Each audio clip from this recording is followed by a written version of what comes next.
தமிழகத்தில் மின்சார சிக்கனம் குறித்து வலியுறுத்தும் வகையில் பல்வேறு விழிப்புணர்வு பிரச்சாரங்கள் மேற்கொள்ளப்பட்டு வருவதாக சட்டப்பேரவையில் இன்று தெரிவிக்கப்பட்டது.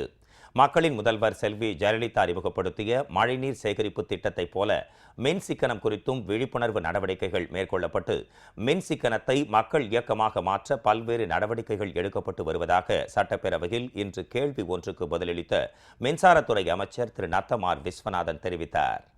தமிழ்நாட்டில் பொதுமக்களிடம் மின் சிக்கனம் குறித்த விழிப்புணர்வு ஏற்படுத்தும் பொருட்டு அரசு பல்வேறு திட்டங்களை வகுத்துள்ளன. அவற்றில் பொதுவான திட்டங்கள், மின் சிக்கன குறிப்புகள் மற்றும் ஆலோசனைகளை தமிழ்நாடு மின் உற்பத்தி மற்றும் பகிர்மான கழகம் தனது வலைதளத்தில் வெளியிட்டுள்ளது. சுமார் 1.7 கோடி வீட்டு மின் நுகர்வோர்களுக்கு நுகர்வோருக்கான கட்டணத்தை அறிவிக்கும் குறுஞ்செய்தியுடன் சேர்த்து மின்சாரத்தை சேமிப்போம் என்ற மின் சேமிப்பு வாசகமும் அனுப்பப்படுகிறது. தமிழ்நாடு மின் உற்பத்தி மற்றும் பகிர்மான கழகத்தின் பயிற்சி பிரிவு வருடம் முழுவதும் பள்ளி மாணவர்களுக்கும் பொதுமக்களுக்கும் நடத்தும் பயிற்சி வகுப்புகள், கருத்தரங்குகள், பயிற்சி பட்டறை ஆகிய நிகழ்ச்சிகளில் மின் சேமிப்பின் முக்கியத்துவம், மின் திறன்மிக்க விளக்குகள் மற்றும் நட்சத்திர குறியீடு பெற்ற மின் சாதனங்களின் பயன்பாடு பற்றியும் விளக்கப்படுகிறது. தேசிய மின் சிக்கன நாள் மற்றும் வாரம் ஆண்டுதோறும் டிசம்பர் 14ஆம் தேதி முதல் டிசம்பர் 20ஆம் தேதி வரை தமிழகம் முழுவதும் பொதுமக்களிடையே மின் சிக்கனத்தை பரப்பும் பொருட்டு கொண்டாடப்பட்டு வருகிறது. இங்கே மின் சிக்கனத்தை உறுதிப்படுத்துகின்ற வகையிலே தெருவிளக்குகளில் CFL LED பல்புகள் உபயோகப்படுத்தப்பட்டு வருகிறது. இத்திட்டத்தின் கீழ் இதுவரை 28,390 சூரிய சக்தி தெருவிளக்குகள் நிறுவப்பட்டுள்ளன.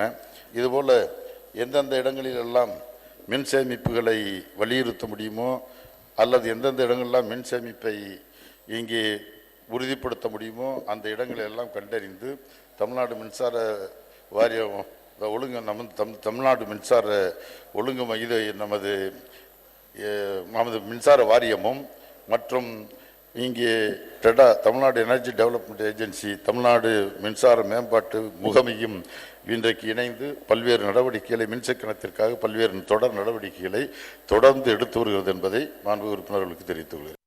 சென்னையை அடுத்த போரூரில் வாகன நெரிசலை குறைக்கும் வகையில் மேம்பாலம் கட்டும் பணிகள் விரைவில் தொடங்கப்படும் என நெடுஞ்சாலைத்துறை அமைச்சர் மற்றொரு கேள்விக்கு பதிலளிக்கையில் தெரிவித்தார். போரூர் பாலத்தை பற்றி இங்கே குறிப்பிட்டார்கள். கடந்த கால ஆட்சியிலே அது டெண்டர் விடப்பட்டது. மாண்புமிகு அம்மாவுடைய ஆட்சி மலர்ந்த பிறகுதான் அதற்கு உரிய நடவடிக்கை மேற்கொள்ளப்பட்டது.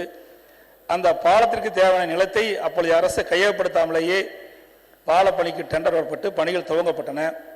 அந்த நில உரிமையாளர்களெல்லாம் நீதிமன்றத்துக்கு சென்ற காரணத்தினாலே அந்த வழக்கு நடைபெற்று அம்மாவுடைய அரசு தான் அது தீர்வு காணப்பட்டு அந்த பணிகள் துவங்கப்பட்டுகின்றன.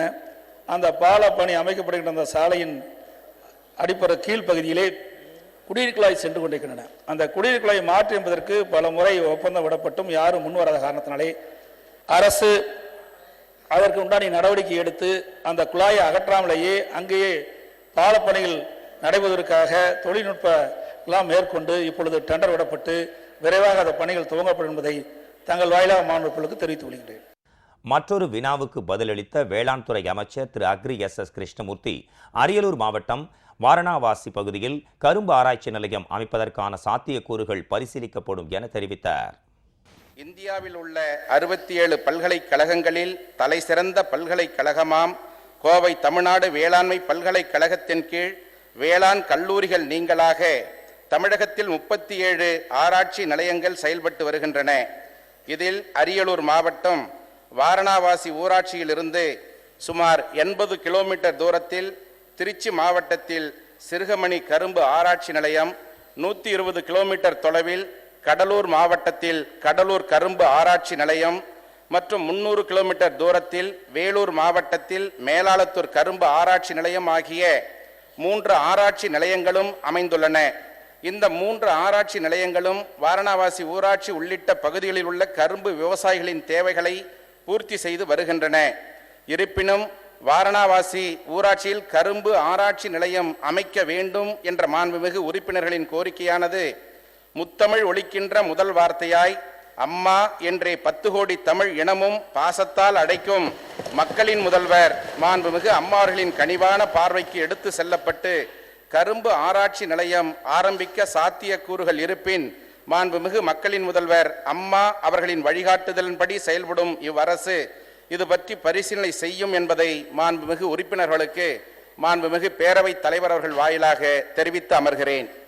கைத்தறி மற்றும் துணிநூல் துறை அமைச்சர் திருமதி எஸ் கோகுலேந்திரா வினா ஒன்றுக்கு பதிலளிக்கையில் கோஆப்டெக்ஸ் நிலையங்கள் மூலம் வெளிநாடு வாழ் மக்களுக்கு ஆன்லைன் மூலம் துணிகளை விற்பனை செய்யும் புதிய திட்டம் கடந்த 15 நாட்களுக்கு முன்பு தொடங்கப்பட்டுள்ளதாக தெரிவித்தார்.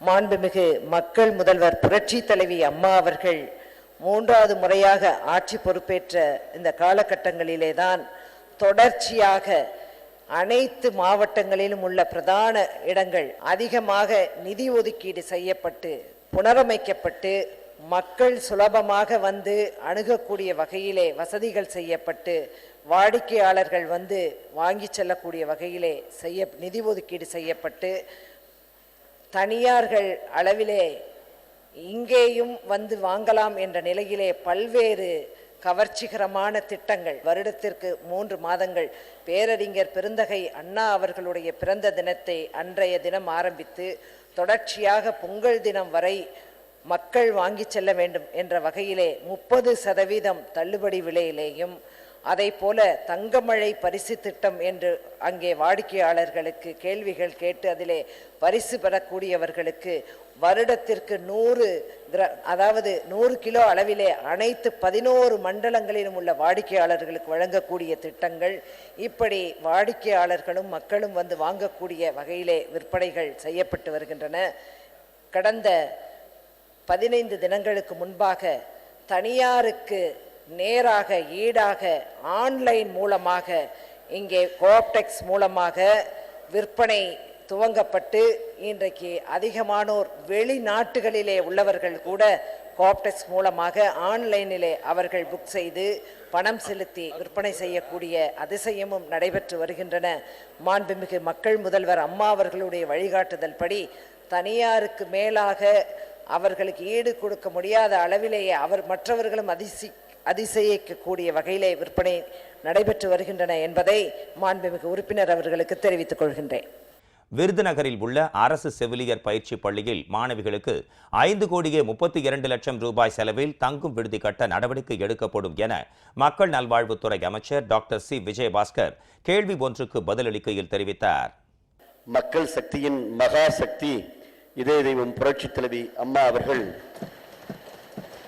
உலகில் வாழும் உயிர்களையெல்லாம் உறவாய் பேணும் ஓர் உயிரே அம்மா, தங்கள் நிழலில் வாழும் மரம்தானே எந்தன் பிறவிக்கு வாய்த்த பெரும்பேறு என்று சொல்லி விருதுநகர் மாவட்டத்தில் அரசு செவிலியர் பயிற்சி கல்லூரியில் மாணவர் தங்கும் விடுதி 5.32 கோடி ரூபாய் மதிப்பீட்டில் கட்டுவதற்கு உரிய நடவடிக்கைகள் மேற்கொள்ளப்பட்டு வருகிறது என்பதை மாண்புமிகு பேரவைத் தலைவர் வாயிலாக மாண்புமிகு உறுப்பினர்களுக்கு தெரிவித்துக் கொள்கின்றேன்.